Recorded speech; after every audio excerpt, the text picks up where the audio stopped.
Hi, Alicia. I know you have a lot of experience working with adults and teenagers who are on the autism spectrum. What have you noticed how people on the spectrum express themselves to other people? There's a variety of things that people do. Either they can come into conversations and really are excited about a particular topic, and so they kind of dive in and talk quite a lot about a particular thing. So that sort of is like some of their, communication wants is just sort of like, here I am.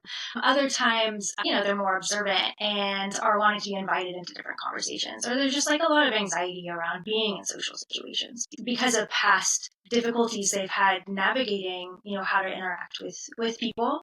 Sometimes their anxiety can become so much that they sort of stop talking so much, like there's selective mutism or just mutism in general, where they're unable to speak. And so they kind of shut down, or they just sort of guard their resources by not really, engaging verbally. But, they can engage with movements or even on like a communication device, so typing out different responses. So as far as communication goes, those are some different varieties. Sounds like it's the anxiety and autism spectrum. Sometimes there may be overlap a lot.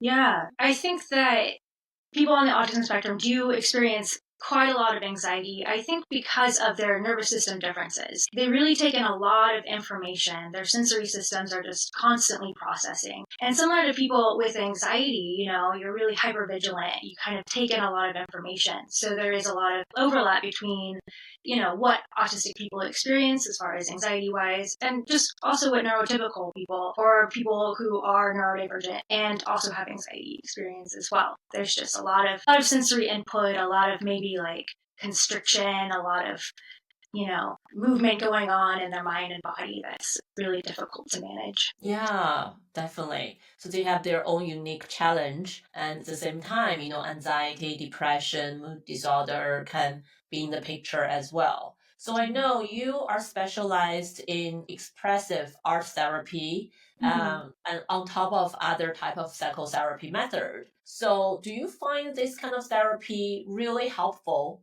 to the population with neurodivergent? I do, especially expressive art therapy. I find that art can be a really wonderful medium for them to understand or to sort of show what they're feeling. And you don't have to be a good artist or anything like that in order to draw or to paint or to use art.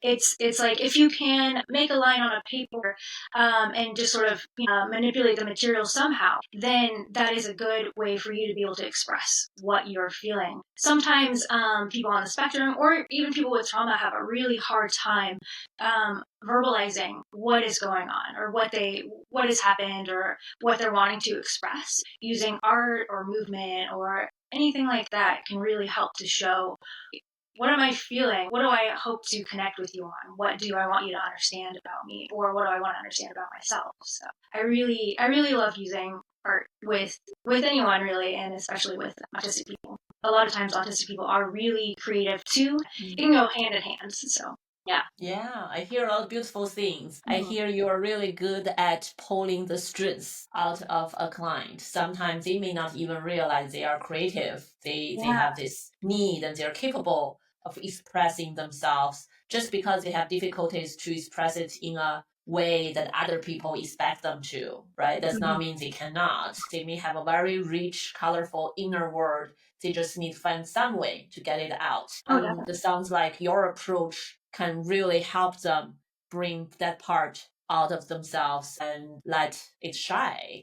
Yeah, there's a big sort of deficit model placed on people who are autistic just because of what's been portrayed and, some of the research.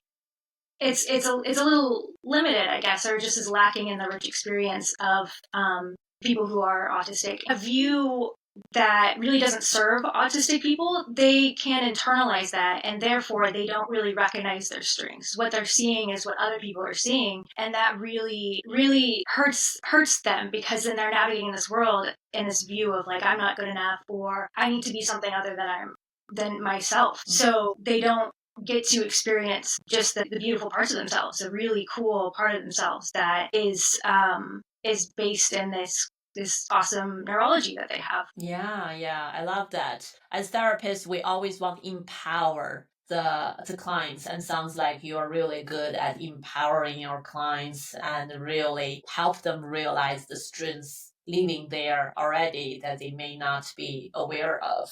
Does art therapy or this kind of expressive art therapy apply to everyone? If someone feel like, no, I'm not good at art, I cannot really do it, can you still deliver that to them? Oh, definitely. I think sometimes art therapy is even better with people who aren't really well versed in art, just because you don't have that framework of like, oh, but it needs to be in this plane, it needs to be, this is how you draw a flower, or, things like that. It's more like, what are the sensations that I'm experiencing, or what's something that is happening within me that I want to depict. And it doesn't have to be like, I'm going to draw, like I said, a flower, or whatever it is that you have this image of. It can just be, here's this color that really helps represent maybe this feeling. Here are some lines that is kind of representing what I'm feeling. Like thinking about it in terms of movement, how does your, say anxiety or something feel within you? Maybe we can put that on the page and have the page hold that instead of your body hold that.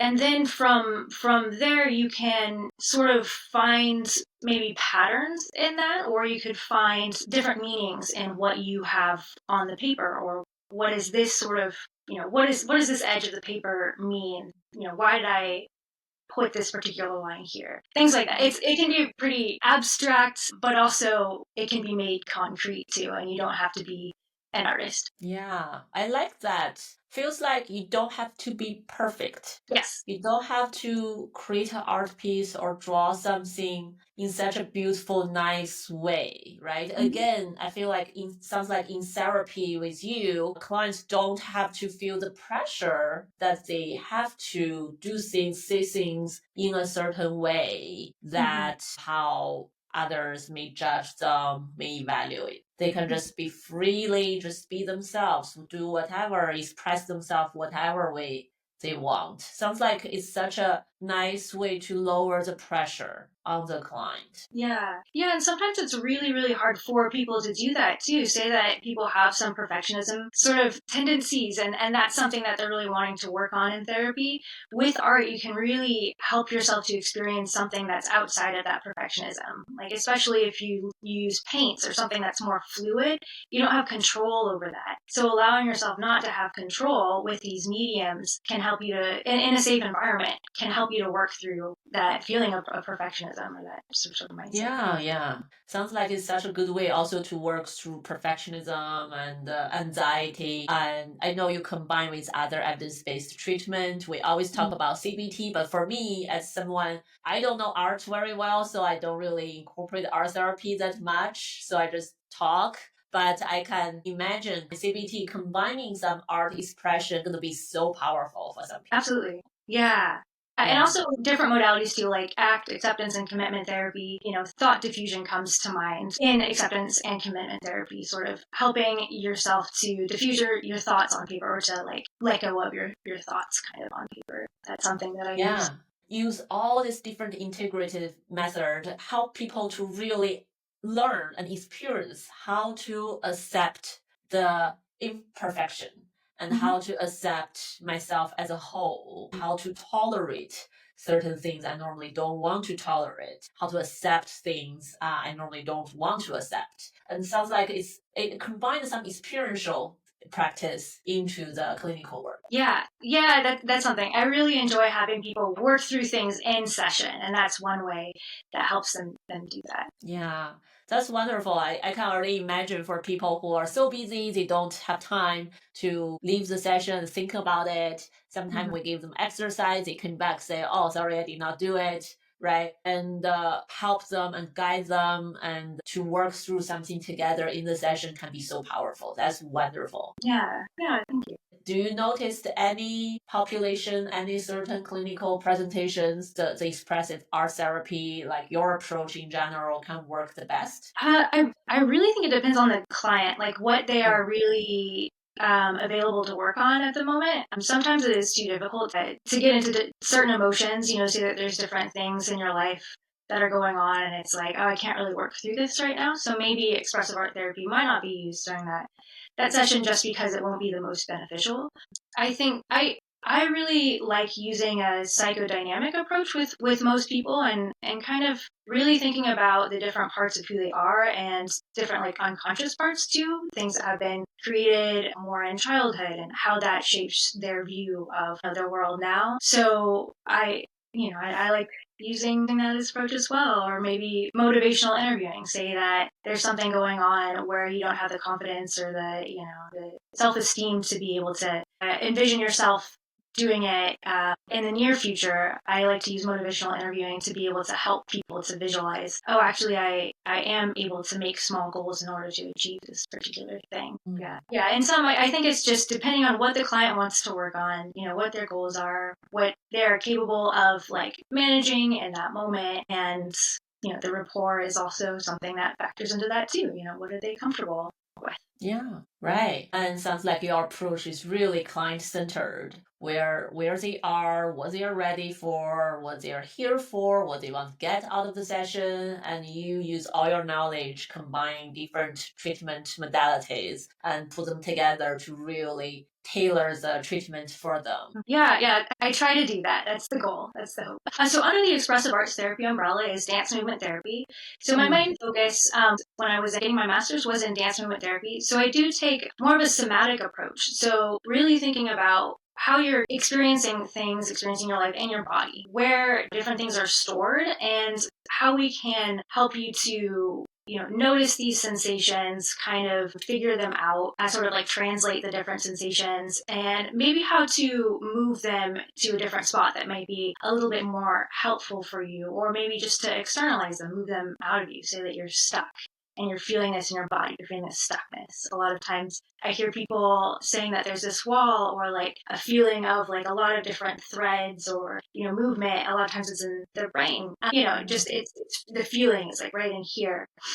And then just allowing them to maybe move that through them so that they can, feel like they're going to a greater place of well-being. Yeah, semantic approach is a rising field now. Our body, our mental health, physical health, everything's more together. It's related and it's more like kind of like holistic view. And our body send us signals if we have some emotional burdens. In order to help our mental health, we can also start with the body somewhat to incorporate the semantic movement. Yeah, we do live in a really like cognitive heavy world. A lot of times we're really told to intellectualize certain things. But since I'm trying dance movement therapy, you can see that kind of in how people move too. It's not a bad thing to be super intellectual, but I can tell like, yeah, you're really thinking about a lot of stuff. And maybe we can help you to regulate your nervous system a little bit or to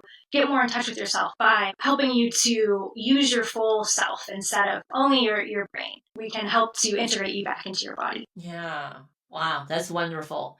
Yeah, I feel like this not only can ease anxiety to help maybe build some self-connection, and self-connection possibly can also lead to better self-esteem, self-confidence. When we have a peaceful relationship with ourselves, it can lead to a lot of beautiful things. Anything else you want to mention? I think I really enjoy working with transitional age, youth, transitional age people. So teens, young adults, people who are really experiencing a change in their life and how to manage that. Or even if it's, if you're experiencing grief or loss over something in your life, a lot of people are experiencing that currently. This deep sense of grief and loss because of all the changes that are happening. I just enjoy working with a lot of different people and really glad to be joining this clinic. So if anyone watching and listening, if you find Alicia's approach interesting and you want to give it a try, feel free to contact Alicia. I will put the contact information down below in the description box. Thank you, Alicia, for taking the time sharing your wonderful approach and how you help people on the spectrum, but also anyone struggling with some anxiety or something else, what they can really use your help to get better. Thank you so much. It was really good talking with you.